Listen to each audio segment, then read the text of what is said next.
네, 안녕하십니까. 법무법인 로집사의 이성엽 변호사입니다. 하루인베스트의 이제 계약 당사자였던 하루매니지먼트에 대한 파산 선고가 있었습니다. 어제 있었는데요. 이 하루인베스트 파산 이후에 이제 가장 중요한 자산이라고 할 것은 두 가지가 있을 수 있습니다. 하나는 검찰이 압수한 하드월렛에 있는 가상자산. 그러니까 뭐 정확하게 말하면 하드월렛에는 이제 가상자산을 처분할 수 있는 프라이빗 키가 암호화돼서 저장되어 있죠. 거기에 있는 자산 뭐 한 600억 정도 예상하고 있습니다.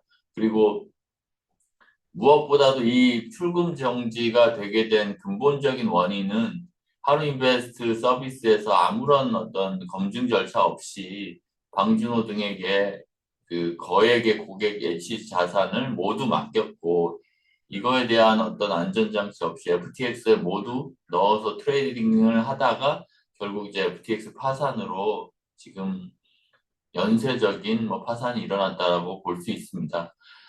그런데 지금 공유해드릴 예정인 요 지금 그 기사를 보면 이제 FTX의 파산 계획이 이제 승인됐습니다. 10월 8일쯤에. 그리고 이제 이 파산 계획이 승인됐다라는 말은 FTX가 가지고 있던 모든 주식 그리고 가상자산 이런 것들을 모두 처분해서 파산 관제인이 채권자들에게 준다는 뜻입니다. 그래서 뭐 파산 계획 승인돼서 코인 시장이 들썩일까라고 얘기한 것은 그 받은 돈이 결국 다시 그 가상자산, 비트코인이나 이런 가상자산 거래소에 그 유입이 돼서 가상자산을 매수할 것이라는 그런 취지입니다. FTX 파산 피해 투자자는 지금 뭐 저희가 하는 하루 인베스트의 한 200배, 300배 정도 되는 900만 명입니다. 900만 명인데 이 채권자들의 대부분 소액 채권자들은 채권 가치의 118% 이상을 현금으로 받습니다. 이 말은 뭐냐면 그 파산 선고 당시인 2022년 11월 당시에 FTX 계좌를 봤을 때 그때 비트코인 가격, 그때 이더리움 가격을 달러로 환산했는데 그 환산한 가격의 118%를 현금으로 받는다는 것입니다. 그 이유는 왜 파산했는데 현금을 더 받느냐? 그 이유는 당시에 뭐 비트코인이 2,500만 원, 3천만 원이라고 했을 때 지금 1억 2천만 원 정도라고 가정하면 뭐 3천만 원 기준으로 하면 4배 정도가 오른 상황이죠. 그래서 이 4배 정도 올랐을 뿐만 아니라 자체 가상자산인 FTT에 대해서도 이제 제로라고 그 FTT를 가진 사람에 대해서는 아무것도 안 주겠다라고 이제 얘기를 한 거죠. 그래서 사실은 이 자체 가상자산 여부도 지금 상당히 가치를 가지게 되고 있고 FTX에 대한 인수까지도 지금 얘기가 나오고 있습니다. 그래서 지금 이게 왜 하루인베스트하고 무슨 상관이냐 이제 그런 생각이 들 수 있는데요. 지금 하루인베스트의 문제는 이 가상자산에 대해서 지금 방준호에 대해서도 그 2022년 11월 기준으로 118%의 달러 자산을 분배받는다라고 생각할 수 있습니다. 그런데 이게 지금 쉽지 않은 상태가 된 거죠. 그래서 이게 좀 말씀드리자면 검색을 하나 해보겠습니다.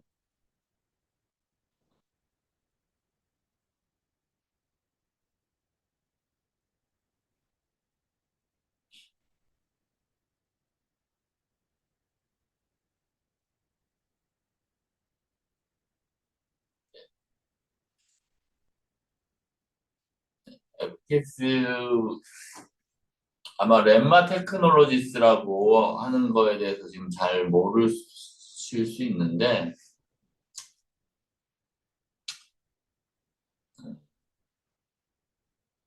지금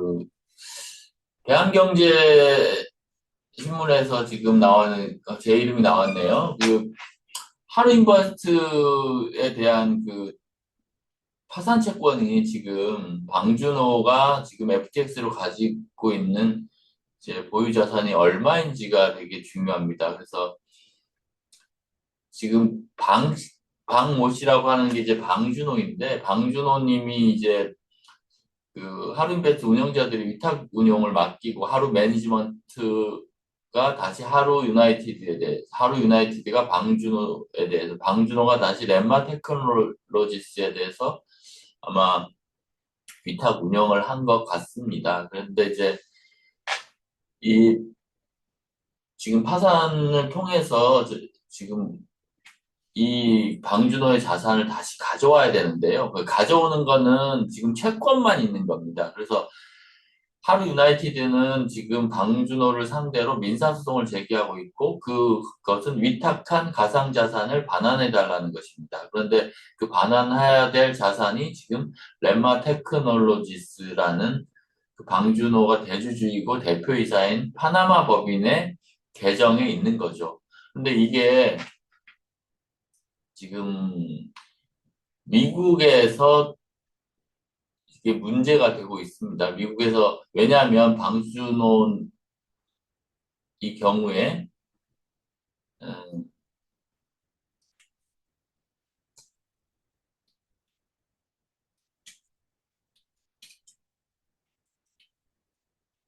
FTX 파산으로 인해 가지고 지금 일요신문에 이거 잘 나와 있는지 모르겠네요.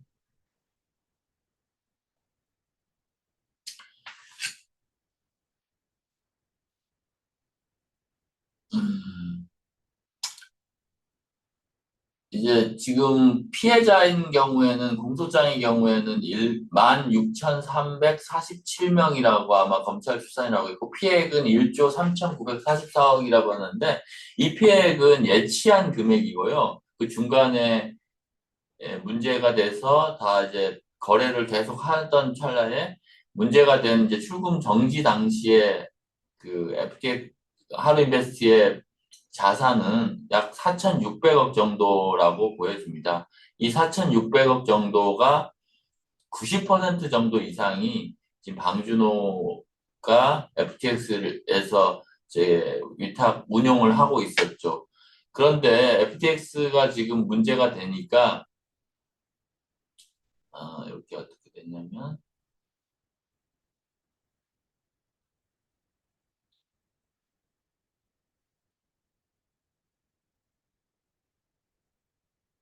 쭉 그거는 뭐 여기 이렇게 나왔죠. 뭐 이제 하루인베스트가 대부분 어벤투스, BNS 홀딩스라는 곳에 집중 투자했다는 것인데 이것은 사실 형식적인 법인이고요. 그 실질적인 뭐 대주주 겸 뭐 실질적인 운용자는 방준호님이라고 지금 알려져 있습니다. 그래서 뭐 외부적으로 하루인베스트에서 이제 내부 운용에서 다 안전하게 하고 나머지는 이제 확실한 좀 그 공신력을 갖거나 아니면 이제 많이 검증된 자산 운용, 가상자산 운용 회사에 이제 위탁 운영을 맡겠다라고 얘기했었는데 전혀 상관이 없이 그냥 그 BNS 홀딩스 방준호님에게 대부분의 자산을 이제 집중 투자했습니다. 그래서 뭐 그런데 이게 지금 FTX에서 2022년 11월경에 이제 파산이 되고 난 다음에 이게 방준호가 자금이 필요하잖아요. 그래서 이 자금을 어떻게든 마련하기 위해서 가상자산 그에 관련한 부실채권 투자업체에 이제 파산 신청이요. 그 파산 채권을 미국에서는 거래할 수 있거든요. 저희도 지금 그 부분을 지금 파산 채권을 이제 거래할 수 있도록 지금 하려고 하고 있는데 그 렘마 테크놀로지스의 그 자산을 이제 가지고 있는 자산을 방준호님이 어테스토라는 영국계 그 부실채권 투자업체의 100% 자회사인 스발바르 홀딩스에 파는 계약을 체결했다고 합니다. 이 계약이 MOU인지 실제 계약인지 모르겠지만 하여튼 계약을 체결했기 때문에 지금 그 스발바르 홀딩스에서는 방준호를 상대로 그 렘마 테크놀로지 계정을 계약에 따라서 자신의 계정으로 옮겨달라는 소송을 진행 중이고요. 이 방준호는 현재 구속 상태이기 때문에 그거에 대해서 제대로 대응이 되지 않고 있는 상황입니다. 저희 법무법인 로집사에서 하는 지금 법적 대응은 방준호가 채무초가 사실상 파산 상태에서 자기 자산을 임의로 헐값에 매각하는 것은 파산법상 인정될 수가 없다는 것이고, 그래서, 그리고 그 600억도 아직 방준호의 계좌로 들어오지 않았기 때문에 아직 이행이 되지 않았다는 두 가지 주장을 해서 렘마 테크놀로지스의 파산 절차에서 파산 관계인이 스발바르 홀딩스와 렘마 테크놀로지스의 혹은 방준호와의 그 파산 채권 양도 계약을 미이행 쌍무계약이라는 이름으로 이제 더 이상 이제 이행을 하지 않겠다라고 통지를 하고 설령 그게 뭐 미이행 쌍무계약이 아니라고 하더라도 부인권이라는 걸 행사해서 계약을 이행하지 않도록 그렇게 할 생각입니다. 그런데 지금 현재 레마 테크놀로지스에 대한 파산 사건은 지금 기각된 상황입니다. 그 이유는 피해자 매니지먼트, 하루 유나이티드, 방준호, 레마 테크놀로지스 이 지금 순차 대위하는 것에 대해서 법원에서 아직 확실치 않다라고 주장을 하고 있고요. 왜냐하면 아직 하루 유나이티드라든지 하루 매니지먼트라든지 레마 테크놀로지스 같은 그런 회사들이 과연 페이퍼 컴퍼니에 불과하냐에 대해서 명확한 그 판단을 내리기 어렵다는 것입니다. 그래서 저희는 뭐 어쩔 수 없이 기각이 됐기 때문에 고등법원에 항고를 했고 이 실질적으로는 방준호의 위탁한 자산은 하루 유나이티드 운용사들이 모두 같이 이제 한 것이고 그 위탁한 행위 자체가 사기 행위가 돼서 그 모든 하루 유나이티드, 하루 매니지먼트, 그리고 하루 인베스트 코리아, 블랙컬프스가 모두 지금 피해자들에게 약정금이 아닌 불법행위 채권을 부담한다라고 주장을 하고 있고요. 그거에 기해서 방준호에 대한 파산, 방준호가 대주주로 있는 그리고 대표이사로는 넷마 테크놀로지에서 파산이 필요하다 이렇게 주장을 하고 있습니다. 이 파산이 좀 빨리 진행돼야 되고 법무법인에 더 공력을 들여야 되겠는데요. 이렇게 하기 위해서는 결국 저희 법무법인에서 많은 채권자들이 필요하고 이 많은 채권자들이 이걸 찾기 위해서 최대한의 저희에게 공력을 실어 주셔야 됩니다. 그래서 그 보수를 받고 하는 파산 관제인만 믿고서는 사실 실질적인 어떤 행사, 그 파산 채권에 대한 행사를 해서 그 방준호가 FTX로 받을 채권 전부를 오롯이 피해자들한테 돌려주기 위해서는 그러한 노력이 파산을 시키고 그거를 지금 미국 파산 법원에 뭐 전달해서 파산 선고에 대한 인정을 받는 절차가 필요합니다. 이 부분에 대해서 좀 법률적인 대응을 더 할 수 있도록 저희에게 좀 힘을 실어 주셨으면 감사하겠습니다. 하루 매니지먼트의 파산은 사실 이제 시작입니다. 지금 뭐 검찰에서 압수됐던 하드월렛에 대한 뭐 회수는 저는 뭐 특별한 문제 없이 바로 잘 될 것이라고 생각하고 있는데요. 그게 아니라 방준호의 채권자로서 이제 방준호를 파산 신청하고 렘마 테크놀로지스에 대한 파산 신청을 추가하는 거에 대해서는 많은 채권자들이 저희에게 힘을 실어 주셔야 됩니다. 저희가 하루 인베스트 했던 분들이 십시일반으로 내서 뭐 억지로 이렇게 지금 그 실비만 받아가면서 저희가 파산 신청을 했는데 이 법무법에 좀 더 공력을 가질 수 있도록 좀 새로운 분들이 많이 저희에게 들어오셔서 저희 힘을 실어 주셨으면 감사하겠습니다. 네, 앞으로도 하루 인베스트의 자산을 최대한 회수하도록 노력하도록 하겠습니다. 네, 감사합니다.